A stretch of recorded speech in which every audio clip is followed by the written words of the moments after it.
우리가 무슨 일을 하든지 그 일을 하는 목적이 있습니다. 아무런 이유와 목적이 없이 하는 일은 없습니다. 그렇다면 예수님이 이 땅에 오신 목적은 무엇일까요? 예수님이 많은 설교와 가르침을 주신 목적은 무엇일까요? 예수님께서 수많은 이적과 기적을 많은 병자들을 고치신 목적은 무엇일까요? 우리의 믿음 때문입니다. 우리의 믿음을 위해서. 그 믿음을 통해 영생을 얻게 하시려고 예수님이 이 땅에 오셨고 가르치셨고 기적과 표적을 보여주신 것입니다. 우리가 요한복음을 살펴보고 있습니다. 지난번에도 강조했지만 요한복음을 쓴 목적이 있습니다. 그것은 바로 예수가 하나님의 아들이심을 믿게 하려고 썼습니다. 예수가 하나님의 아들, 구원자라는 것을 믿으면 그 이름을 힘입어 생명을 얻습니다. 그 생명을 얻게 하려고 요한복음 썼다라고 요한복음 20장 30절 31절에서 말하고 있습니다. 여러분, 요한복음에 성경에서 가장 중요하다고 하는 구절이 있습니다. 요한복음 3장 16절입니다. 바로 예수님이 하신 말씀. 하나님이 세상을 이처럼 사랑하사 독생자를 주셨으니 이는 왜 주셨는가? 그를 믿는 자마다. 주신 이유는 우리의 믿음을 위해서입니다. 예수 그리스도를 믿음으로 그 믿는 자마다 멸망하지 않고 영생을 얻게 하려 하십니다. 이것이 성경의 가장 핵심되는 진리입니다. 예수를 왜 주셨는가? 예수님이 그 많은 말씀을 왜 하셨는가? 우리의 믿음 때문입니다. 그 믿음을 통해서 영생 얻게 하려 하심입니다. 여러분, 오늘 37절부터 읽었잖아요. 37절 한번 보세요. 이렇게 써 있죠. 이렇게 많은 표적을 그들 앞에서 행하셨으나. 예수님이요, 표적이라는 것은 기적을 말하는데 예수님이 하나님의 아들 메시아 그리스도인 표시를 나타내는 기적을 표적이라고 그럽니다. 그런 기적들을 그들 앞에서 많이 보이셨대요. 그러나 그를 믿지 아니하니 그랬습니다. 예수님이 그 기적을 행하신 목적은 믿으라고 한 건데 믿지 않았대요. 믿지 않았대요. 너무 가슴 아픈 일이죠. 여러분이 37절에서 확인하는 진리가 무엇입니까? 표적과 믿음은 비례하지 않는다는 것이죠. 기적과 믿음은 비례하지 않는다. 내가 많은 기적을 체험했다고 좋은 믿음을 갖는 건 아니다라는 거예요. 좋은, 내가 정말 깜빡 넘어갈 만한 기적을 보여주면 제가 믿겠습니다. 이런 거 아니라는 거예요. 많은 표적을 보여줬어도 안 믿었습니다. 여러분, 죽은 나사로 살려내셨어요. 이 바로 앞에 11장에. 그거 보고 믿는 사람도 많았어요. 그런데 믿지 않는 사람도 많았어요. 여러분, 성경 전체에서 보여주는 것이 있습니다. 그것은 뭐냐면 참 믿음을 가진 사람이 적다라는 사실이에요. 그래서 오늘 제가 제목을 나는 참된 믿음의 소유자인가요? 라고 제목을 잡아봤어요. 오늘 말씀을 좀 같이 읽은 말씀을 들여다보면서 나의 믿음을 한번 점검해 봤으면 좋겠습니다. 나는 참 믿음의 소유자인가? 여러분, 그 37절에 예수님이 많은 표적을 보여줬지만 믿지 않았다고 그랬잖아요. 근데 이것은요, 사람들이 예수님을 믿지 않는 것은 구약에 이미 이사야라는 선지자를 통해서 예언이 됐던 내용입니다. 그게 바로 38절인데 제가 한번 읽을 테니까 눈으로 따라보세요. 38절. 이는 왜 사람들이 믿지 않았는가? 선지자 이사야의 말씀을 이루려 하십니다. 선지자 이사야가 그 많은 표적을 보여줘도 믿지 않을 거야라고 미리 말씀했다라는 거예요. 그 내용이 뭐냐면 그 이사야서 53장 1절 말씀인데 거기 38절에 주여 우리에게서 들은 바를 누가 믿었으며 주의 팔이 누구에게 나타났나이까 하였더라. 그러니까 예수님을 통해서 하나님의 말씀이 막 전해졌어요. 선지자를 통해서도 많이 전해졌어요. 그런데 그 들은 그 말씀을 누가 믿었습니까? 믿는 사람이 별로 없었다라는 거예요. 주의 팔은 하나님의 능력을 말해요. 예수님이 행하신 그 기적들이 주님의 팔로 이루어진 기적들이죠. 그 능력들. 그 능력이 누구에게 나타났습니까? 라는 거예요. 그럼 그 표적을 보고 그 능력을 보고 누가 믿었습니까? 별로 믿는 사람은 없다라는 내용이에요. 그게 38절 내용이에요. 믿는 사람이 적을 것이다라는 게 이사야 선지자, 구약의 이 선지자를 통해서 이미 예언되었다라는 거예요. 그게 예수님의 그 사역을 통해서도 이미 다 드러나고 있다라는 것입니다. 드러나고 있다라는 거예요. 여러분, 이 38절을 통해서 우리가 확인되는 게 무엇입니까? 내가 지금 예수를 믿고 있다라는 것은 이미 큰 기적이고 축복이다라는 사실을 확인할 수 있습니다. 믿는 사람이 적은데 지금 내가 예수를 믿고 있다면 나는 너무 큰 축복을 받은 거예요. 내가 예수 믿고 있다면. 여기서 주의 팔이 누구에게 나타났나이까? 그 주님의 예수 믿을 수 있는 능력, 은혜를 내가 받았다라는 거. 너무 큰 축복이에요. 나뿐만 아니라 사랑하는 남편, 아내, 가족, 자녀들, 부모님들 믿고 있다면 평생 감사하셔야 돼요. 평생 감사하셔야 돼요. 그렇다면 여러분, 이 37절과 38절을 통해서 확인되는 거, 예수 믿는 사람들이 참 적다라는 걸 통해서 왜 안 믿을까? 그렇게 말씀을 들려주고 주님의 팔로 능력으로 기적을 나타내 줬지만 왜 안 믿을까? 사람들이 왜 안 믿을까요? 성경은 말하기를, 오늘 본문은 말하기를 그들의 눈이 멀고 마음이 완고해서 그렇다라고 말씀하고 있어요. 여러분 39절, 40절 한번 보시기 바라요. 제가 읽을게요. 39절에 그들이 능히 믿지 못한 것은 이 때문이니, 믿지 못한 이유를 설명했죠. 곧 이사야가 다시 일렀을 때 믿지 못한 이유도 이사야 선지자가 얘기해 줬다라는 거예요. 그게 40절 내용인데요. 그들의 눈을 멀게 하시고 그들의 마음을 완고하게 하셨으니 이는 그들로 하여금 눈으로 보고 마음으로 깨닫고 돌이켜 내게 고침을 받지 못하게 하려 함이라 하였음이더라. 여러분, 이 40절 말씀을 오해 없이 바라볼 수 있기를 바랍니다. 이 40절 말씀을 보시면 하나님이 우리 눈을 멀게 하고 하나님이 우리 마음을 완고하게 해서 예수님을 못 믿게 한 거구나, 이렇게 읽을 수 있어요. 그래가지고서 그들 눈으로 예수님을 보고 예수님 말씀도 듣고 예수님이 일으키신 기적도 봤는데 마음을 완고하게 하나님이 하셔서 깨닫지 못하고, 아, 예수가 하나님의 아들이구나, 메시아구나 깨닫지 못하고 하나님께 돌이켜 고침을 받지 못하게 하셨구나, 하나님이 그렇게 하셨구나, 이렇게 읽으시면 안 돼요. 40절을 그냥 표면적으로 보면 그렇게 하신 것 같잖아요. 근데 이 40절 말씀은요 이런 뜻입니다. 하나님이 눈멀게 하신 게 아니라 하나님이 그들이 눈먼 상태로 내버려 두셨다라는 거예요. 눈멀게 하셨다, 이 말은. 그들의 마음을 완고하게 하셨다는 것은 완고한 상태로 그냥 내버려 뒀다라는 뜻이에요. 하나님 우리를 그냥 내버려 두면 우리 눈은 그냥 먼 상태로 삽니다. 우리가 예수가 그리스도인 것을 보고 알게 된 것은 하나님의 은혜로 알게 된 거예요. 그냥 내버려 두면요 우리도 똑같이 완고하고 눈멀고 그냥 고침받지 못하고 깨닫지 못하고 그 상태로 있는 거예요.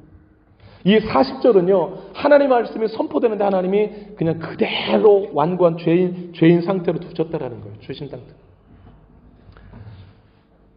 40절을 오해 없이 읽으실 수 있기를 바라요. 우리를 향한 하나님의 마음은요, 하나님의 마음은 여러분 베드로후서 3장 9절 옆에 그 성경책 빈칸 있으면 써놓으세요. 베드로 성경 여기 있다가도 써놓으셔도 좋아요. 베드로후서 3장 9절인데 제가 읽어드릴게요. 오직 주께서는, 하나님께서는 너희를 대하여 오래 참으사 아무도 멸망하지 아니하고 다 회개하게 이르기를 원하시느니라, 이렇게 써 있어요. 그러니까 하나님이 창조하셨어요. 그 인간들을 향한 하나님의 마음은요 아무도 멸망하지 않는 거예요.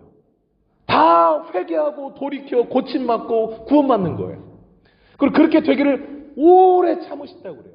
그래서 그 바로 윗절에 보면 하나님에게는 하루가 1000년이다 그래요.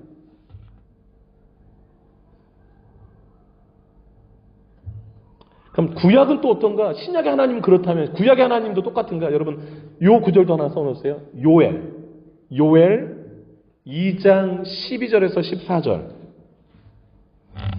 아, 이거 너무 좋은 구절인데 요거는 한번 찾아봤으면 너무 좋겠습니다. 끈으로 오늘 본문은 또 다시 와야 되니 끈으로 표시하시고 요엘서 2장 12절에서 14절 한번 찾아보시기 바랍니다. 구약 성경이에요. 구약 성경. 1271쪽 페이지로 찾으세요. 그게 빠르실 거예요. 1271쪽. 신약이 아니고 구약입니다. 구약. 1271페이지. 여러분 성경으로 찾아보세요. 그리고 12절, 13절, 14절을 체크하시고 같이 한번 읽어보겠습니다. 우리를 향한 하나님의 마음이 담겨 있어요. 한번 읽어볼까요? 시작. 여호와의 말씀에 너희는 이제라도 금식하고 울며 애통하고 마음을 다하여 내게로 돌아오라 하셨나니 너희는 옷을 찢지 말고 마음을 찢고 너희 하나님 여호와께로 돌아올지어다. 스톱. 이건요, 회개하는 흉내 내지 말고 진짜 마음을 찢고 돌아오라는 거예요.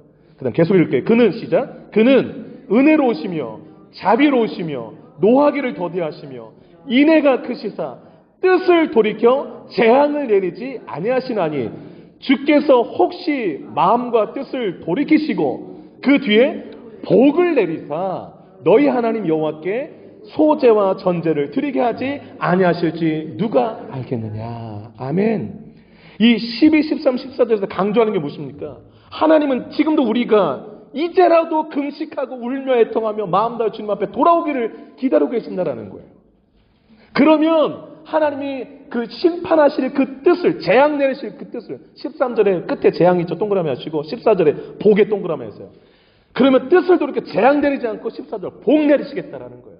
그래서 그 복을 받은 사람들은 14절 끝에 소재 전제는 예배드리는 자로 나올 것이다 이 뜻이에요. 여러분, 아까 베드로후서는 신약이고 요엘서는 구약이에요. 구약이나 신약이나 하나님의 마음은 똑같으세요. 똑같으세요. 하나님은 돌아오기를 바라세요. 그러면 오늘 본문 이 말씀 무슨 말씀이냐는 거예요. 그렇게 돌아오기를 바라면서 요엘 선지자 또 많은 하나님의 사람을 통해서 말씀도 주고 여러 가지 이적들도 보여줬지만 그들이 눈 닫고 마음 닫고 안 믿었다라는 거예요. 그런 이 40절 말씀, 이들의 그 실상을 보여주는 거거든요. 얼마나 죄가 가득했으면 눈먼 상태로, 마음은 완고한 상태로, 회개하는 거 싫어하고, 고침받는 거 싫어하고, 그렇게 막 갔을까? 이 40절은요, 하나님의 아픈 마음이 담겨 있는 거예요. 그들이 능히 믿지 못한 것은 죄 가운데 그들이 방치한 거예요. 하나님의 손길을 무시한 거예요. 하나님께서 계속 마음 가운데 두드리면서 주신 말씀을 다 무시하는 거예요. 인생 가운데, 삶 가운데 하나님이 여러 가지 보여주셨는데 눈을 감아버린 거예요. 안 보려고 한 거예요. 그러면 남은 게 무엇일까요? 심판뿐인 것입니다. 여러분, 믿지 못한 책임은 누구에게 있을까요? 우리에게 있는 것입니다. 죄가 우리 눈을 가렸고 죄가 우리의 마음을 완고하게 한 것입니다. 그것을 보여주는 게 40절의 이 내용인 거예요.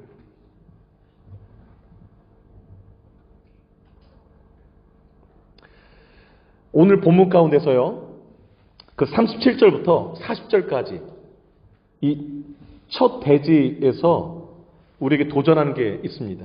그것은 뭐냐면 눈먼 상태로, 마음이 완고한 상태로 있지 말라라는 거예요. 그렇게 살지 말라라는 거예요. 눈은 보라고 있는 것이고 마음은 깨달으라고 있는 것이라는 것입니다. 그래서 오늘 40절 끝에 이는 그들로 하여금 눈으로 보고 마음으로 깨닫고 돌이켜 내게 고침을 받지 못하게 하려 함이라, 이 말씀 역으로 보셔야 돼요. 주님, 우리 눈이 보기를 원하시고 마음이 깨닫기를 원하시고 그래서 돌이켜 고침받기를 원하세요. 그런데 지금 이 상태가 된다, 40절 같은 상태가 된다 그러면 심판이 코앞에 와 닿은 거예요. 심판이 코앞에 와 닿은 거예요. 가장 복된 것은요, 하나님의 일하심을 보는 눈이 있다라는 것이고 또 하나님의 행하심을 깨닫는 마음이 있다라는 것이에요. 그래서 참된 믿음의 첫 번째 모습, 오늘 그 설교노트 3번의 첫째 이 부분요, 하나님의 일하심을 보는 눈과 하나님의 행하심을 깨닫는 마음을 가지라 이거예요. 이게 오늘 본문이 우리에게 첫 번째로 도전하면서 주는 메시지입니다. 이 눈 가지고 그냥 세상에 현혹되어 세상 것들만 보고 이러지 말고 하나님의 일하심을 보라라는 거예요. 하나님의 행하심을 깨달으라는 거예요. 그게 참 믿음의 사람의 모습이다라는 것입니다. 그러면 두 번째로 참 믿음의 사람의 모습은 무엇일까요? 그것은 사람의 영광보다 하나님의 영광을 더 사랑하라라는 것입니다. 그것을 오늘 42절, 그 43절이 보여주고 있는데, 여러분 42절이 대단히 흥미로운 구절입니다. 여러분 42절을 보시면, 그러나 관리 중에도, 관리라는 것은 그때 유대 사회에서 가장 높은 그 지위를 가진 사람들 말이에요. 공무원이라든지 이렇게 하여튼 큰 권력을 가진 사람들 말이에요. 그 관리 중에도 그를 믿는 자가 많대. 뜻밖의 구절이에요. 아까 그 위에는 없었다, 그렇게 말해도 믿지 않았다 막 이랬잖아요. 그런데 너무 생소하죠. 42절에 특별히 관리 중에서는 예수님 핍박하는데 앞장섰던 무리들이 관리들 아닙니까? 위에 지도자들. 근데 그들 중에 믿는 자가 많았대요. 바리새인들 때문에 드러나게 말하지는 못하니 이는 출교를 당할까 두려워함이라. 여러분, 이 42절이 너무 흥미로운데요. 여기 관리는 많은 주석학자들이, 이 성경을 해석하는 성경학자들이 산헤드린 공회원들이라고 봅니다. 한 70명으로 이루어진 유대인 사회 최고 의결기관인데, 우리 대한민국으로 말하면 국회의원 뭐 이렇게 이해하시면 좋겠습니다. 그런데 그 국민의 대표들 아니에요? 그 대표들 중에 믿는 자가 많았는데, 너무 놀라운 거는 이 공의회에서 예수를 그리스도라고 시인하는 사람은 유대교에서 출교할 것을 결정해왔어요. 그 공의회에 소속된 사람들이 예수가 그리스도라고 인정하면 출교, 그렇게 결정했던 그 사람들 가운데 믿는 자들이 있었대요. 너무 좀 아이러니하지 않습니까? 이 42절에서 확인되는 게 있어요. 그건 뭐냐면, 의외의 사람들 가운데 믿는 사람이 있을 수도 있다는 것을 보여주고 있어요. 겉으로는 드러나지 않지만 마음속으로 예수를 믿고 있는 사람들이 있을 수 있다는 것을 우리에게 일깨워주고 있어요.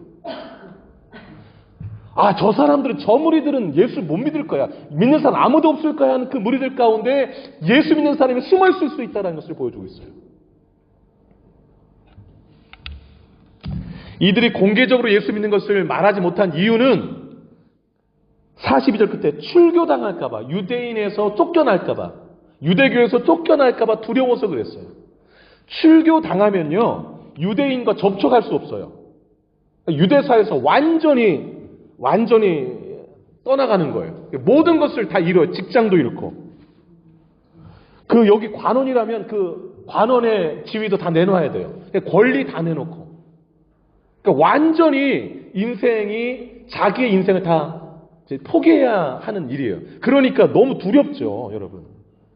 누가 여러분에게 예수 믿으려면 지금 당신이 가지고 있는 모든 것을 포기해야 됩니다. 그래도 믿겠습니까? 라면 믿을 사람 있으세요, 여러분?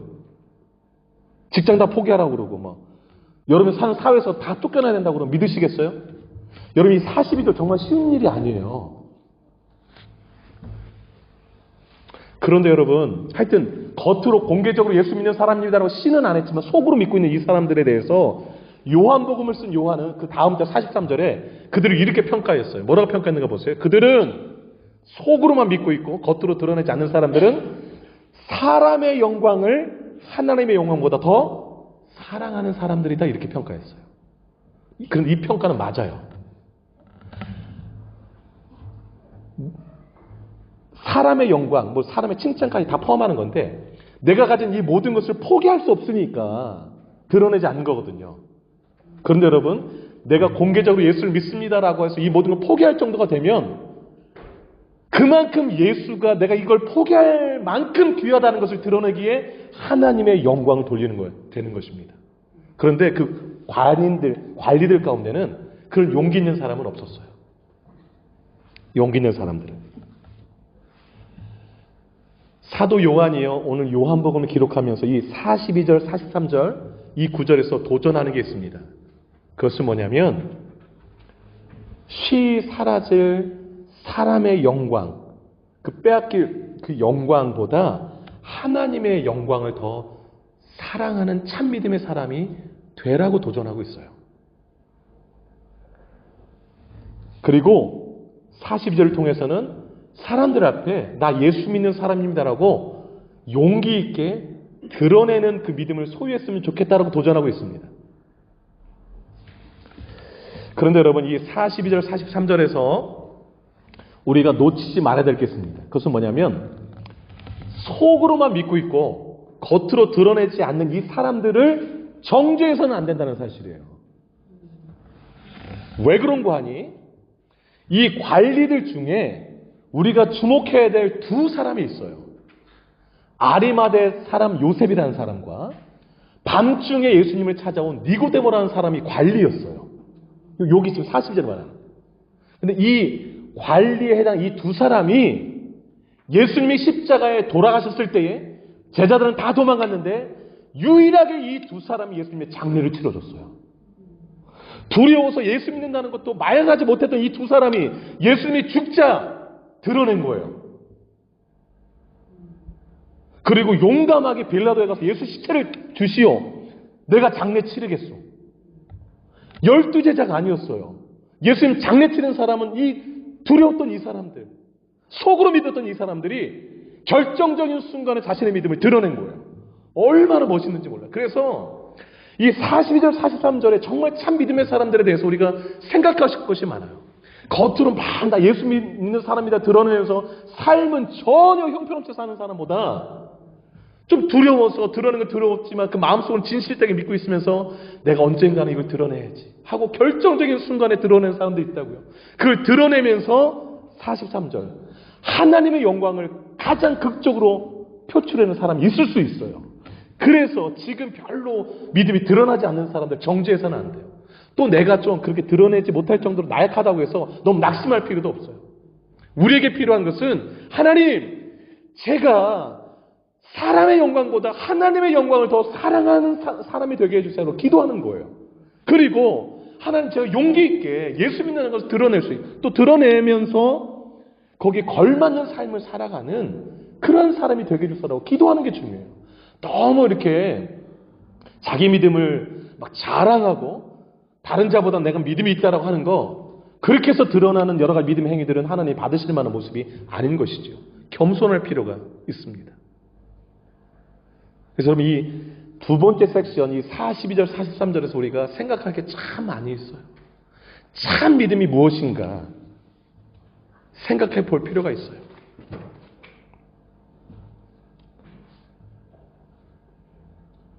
여러분 누가복음 23장 50절, 51절에 그 아리마대 사람 요셉에 대해서 오늘 이 40절하는 관리 아리마대 사람 요셉에 대해서 이렇게 표현해 놓고 있어요. 그는 선하고 의로운 사람이다. 그리고 예수를 죽이기로 한 그 결의에 그것을 실행하는 그 행사에 참여하지 않았다. 그러니까 나름대로요. 공개적으로 예수 믿는다고는 안 했지만 그 어떤 결정 내릴 때 자기 의사표시는 한 거예요. 그 다음에 하나님 나라를 기다린 자라고 소개하고 있어요. 참 믿음의 사람은 결정적인 순간에 믿음을 드러내게 돼 있다는 것을 보여주고 있습니다. 내가 예수를 믿고 있는가? 그 믿음은 내 삶을 통하여서 결정적인 순간에 드러나야 합니다. 드러나게 되어 있습니다. 그리고 우리의 믿음이 드러날 때 하나님이 영광을 받으세요. 저는 우리 새누리 교인들이 그러한 믿음의 소유자들이 다 되셨으면 좋겠어요. 그리고 다른 사람 믿음에서 뭐 평가하거나 막 정죄하지도 않고 내 믿음이 순수한 믿음으로 이렇게 지켜가는 것, 그게 중요하다고 생각합니다. 마지막 세 번째로요, 하나님이 우리에게 원하시는 참 신앙의 모습은 말씀 속에서 하나님을 발견하는 신앙이에요. 말씀 속에서 하나님을 발견하는 것, 그게 참 신앙이에요. 여러분, 하나님의 말씀이 신앙생활할 때 너무 중요하거든요. 왜 중요한 거 아니? 말씀 속에 영생이 있기 때문에 그래요.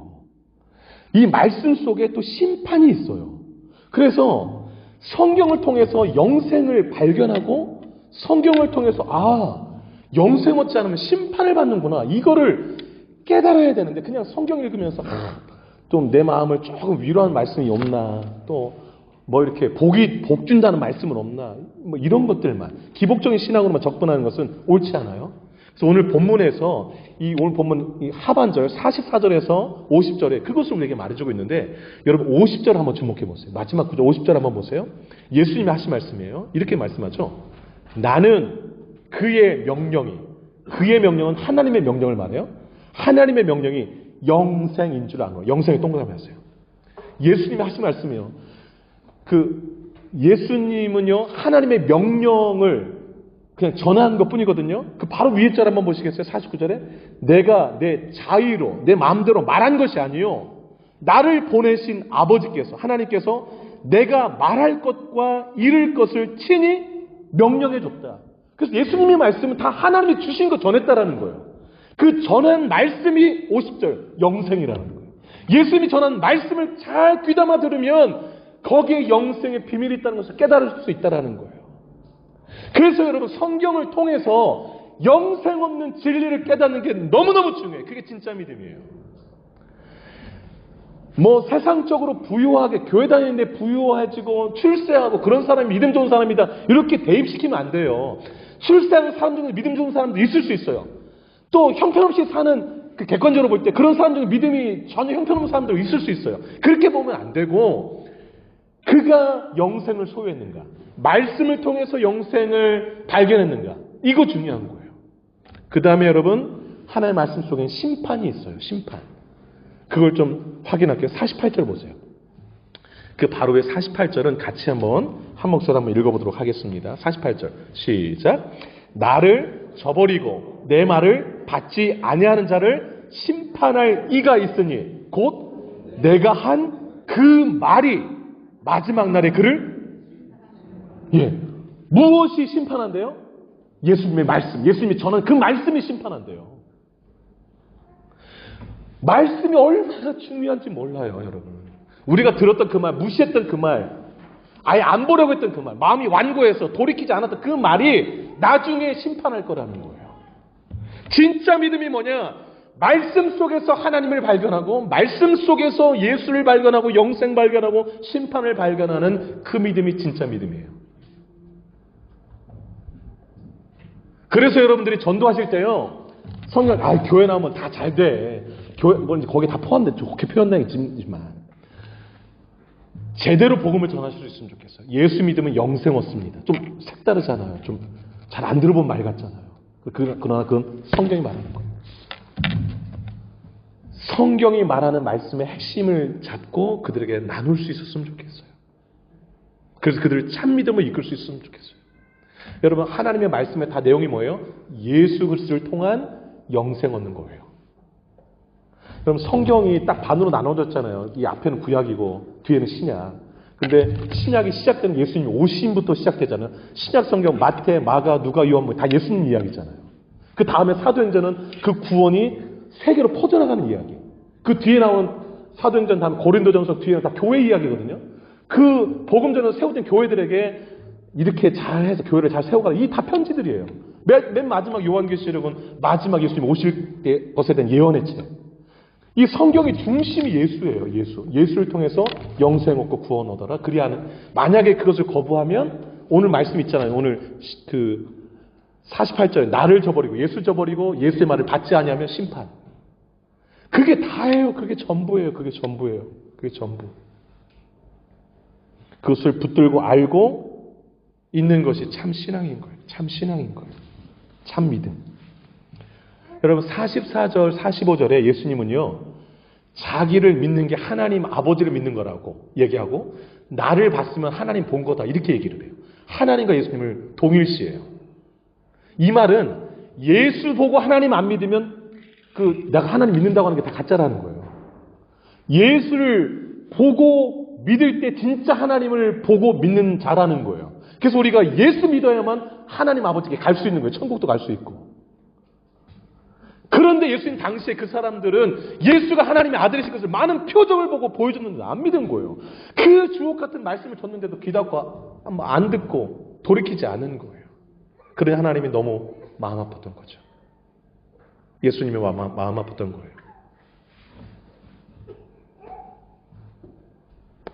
여러분, 오늘 46절 한번 보세요. 나는 빛으로 세상에 왔다 그럽니다. 예수님을 만나야 진짜 눈을 뜨게 되는 거예요.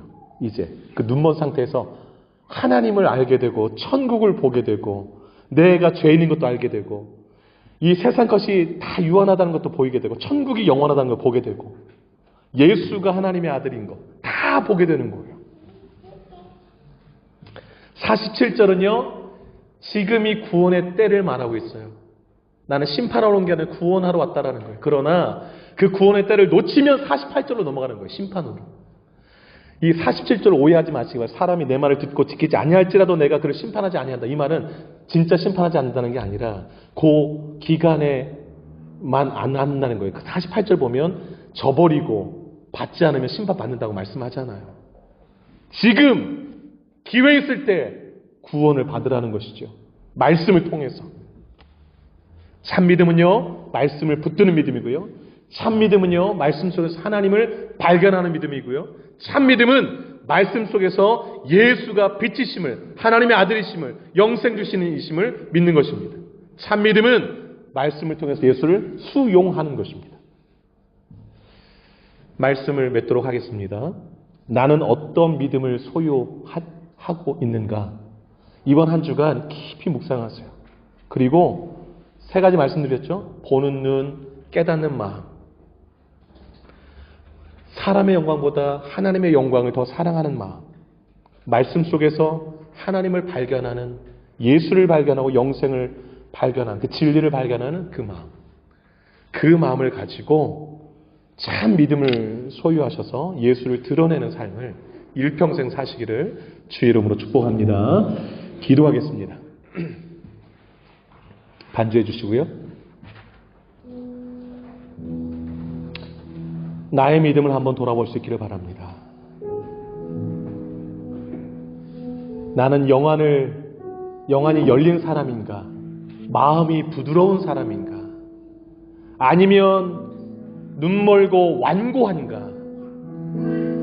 그렇게 말씀을 주시고 여러 상황을 보여준다도 깨닫지 못하고 돌이켜 고침받기를 거부하는 그러한 상태, 그런 사람인가? 예수 믿는 걸 드러내는 것을 부끄러워하고 두려워하고 사람의 영광을 더 사모하는 사람인가? 말씀 속에서 복이 되는 것들만 찾으려고 하는 기복적인 신앙인인가? 진리를 발견하는가? 돌아보시면서 참 믿음의 사람 되게 해달라고, 그 믿음의 사람으로 살게 해달라고 좀 소리내서 힘있게 기도하기를 원합니다. 기도하겠습니다. 거룩하신 아버지 하나님, 거룩하신 아버지 하나님, 참 믿음을 소유해야 하나님의 백성이 되고 하나님의 자녀가 되고 천국을 소유하고 영생을 얻고 영원 심판 멸망 당하지 않음을 믿습니다. 하나님, 주님이 그 많은 말씀을 주시고 그 많은 표적을 보여주신 이유는 우리의 믿음 때문이었음을 봅니다. 믿고 영생 얻으라고. 그러나 우리가 전해준 그 말은 들은 자가 누가 믿었습니까? 라고 이사야 선지자가 말합니다. 주의 팔이 누구에게 나타났습니까? 그 능력 다 보여줬지만 그것을 믿은 자가 누구입니까? 라고 할 정도로 많은 사람들이 완악하게 되어서 보지 않으려 하고 믿지 않으려 하고 하나님과 등지고 세상으로 나아갑니다. 하나님, 부드러운 마음 주옵소서. 영안을 활짝 열어 주옵소서. 참된 것이 무엇인지를 볼 수 있는 눈을 열어주시기를 원합니다. 사람의 영광 구하지 말게 하여 주옵소서. 결정적인 순간에 예수 믿는 그 믿음을 드러내게 하시고 하나님의 영광을 크게 드높이는 우리들이 되게 하여 주옵소서. 거룩하신 하나님, 말씀 속에서 하나님을 보게 하시고 영생을 보게 하시고 예수를 보게 하시고 예수가 빛이심을, 하나님의 말씀이 진리임을, 말씀을 거부하고 수용하지 않으면 그 말씀이 나중에 심판의 말씀이 전달하는 것을 잊지 말게 하여 주옵소서. 거룩하신 하나님, 우리 새누리 교회 가운데는 참 믿음의 사람들로 가득 넘치게 하여 주시고 멸망당하는 자 하나 없게 하시고 완고한 자 하나 없게 하여 주시고 하나님의 영광을 가장 크게 드러내는 숨은 믿음의 주역들이 다 될 수 있도록 하나님 역사해 주시옵소서. 그렇게 참 믿음으로 살아가는 우리 모두가 되게 하여 주시기를 간절히 소망합니다. 간절히 소망합니다. 역사해 주옵소서.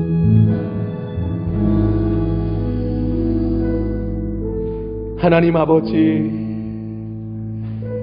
참 믿음의 소유자들만이 영생을 얻고 하나님의 영광을 드러내고 부드러운 마음으로 말씀을 받고 고침받고 영안이 활짝 열려서 하나님을 기쁘시게 해드리고 세상 가운데 예수를 드러내고 영생으로 많은 사람들을 이끌고 하나님을 기쁘시게 할 줄로 믿습니다. 우리 새누리 식구들이 다 그러한 백성들이 되기를 소망합니다. 마음이 완고해지지 않고 영적으로 눈멀지 않고 예수님의 말씀을 꿀송이처럼 듣고 내 삶 가운데서 행하신 하나님의 놀라운 능력들, 그 주의 팔을 통하여서 보고 깨닫고 날마다 하나님 가까이 하는 우리들 되게 하여 주옵소서. 거룩하신 하나님, 예수 믿는 것, 드러내는 것 부끄러울지 모르나 결정적인 순간에 나 예수 믿는 사람입니다, 하나님의 영광 드러내기 원합니다라고 드러낼 수 있는 참 믿음의 사람들 되게 하시고, 성경 말씀 읽을 때마다 진리를 발견하게 하시고 빛을 발견하게 하시고 그 말씀을 수용하게 하여 주옵소서. 우리를 통하여 참 믿음이 흘러가기를 원합니다. 참 믿음이 소개되기를 원합니다. 그래서 이 빈자리가 참 믿음을 소유한 사람들로 가득 채워져서 우리 새누리교회 하나님의 영광이 가득한 교회 되기를 소망하옵고, 이 모든 말씀 예수님의 이름으로 기도 올리옵나이다. 아멘. 다 같이 일어나시겠습니다. 일어나라 주의 백성, 힘있게 찬양하고 축도로 예배를 마치겠습니다.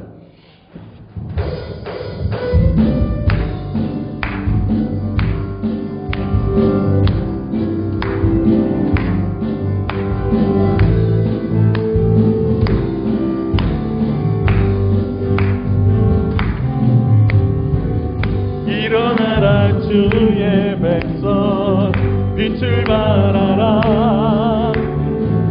주가 너의 영광으로 임하시리라. 일어나라, 일어나라 주의 백성, 빛을 발하라. 아멘. 주가 너의 영광으로 임하시리라. 온 세상이 어둠 속에 헤매고 있지만 주가 너와 함께 계셔 회복 명하리라. 아멘. 일어나라. 아멘. 빛을 발하라. 이 너의 빛을 보고 사방에서 나오네. 일어나라. 빛을 발하라. 만백성이 자유함을 얻어 기뻐. 일어나라. 빛을 발하라.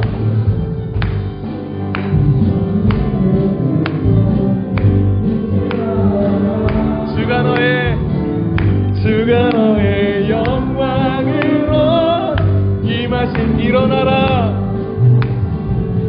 일어나라 주의 백성, 빛을 발하라. 주가 너의 영광으로 임하시리라. 온 세상이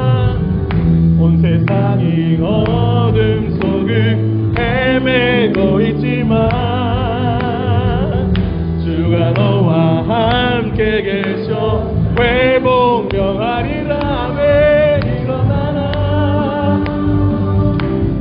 빛을 발하라.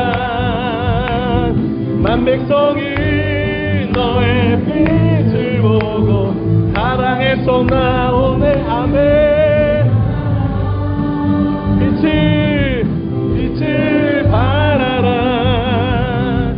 만백성이 자유함 후렴합니다. 일어나라. 빛을 발하라. 일어나라. 빛을 발하라.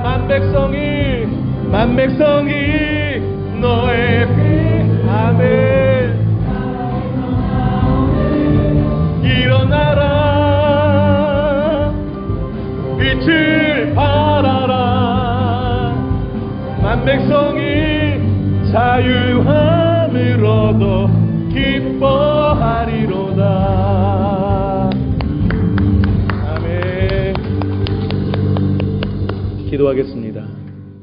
이제는 우리 주 예수 그리스도의 은혜와 하나님 아버지 크신 사랑하심과 성령의 위로교통 충만 역사 인도하심이 참 믿음의 사람 되어서 일상생활 속에서 하나님의 영광을 사랑하고 주의 말씀을 사모하며 그 말씀 깨달아 알아 그 말씀 함께 나누는 즐거움으로 살기를 결단하는 이 자리에 모인 제 백성들 머리 위에 남은 생애 위에 이제로부터 영원토록 함께 하시기를 간절히 축원하옵나이다. 아멘.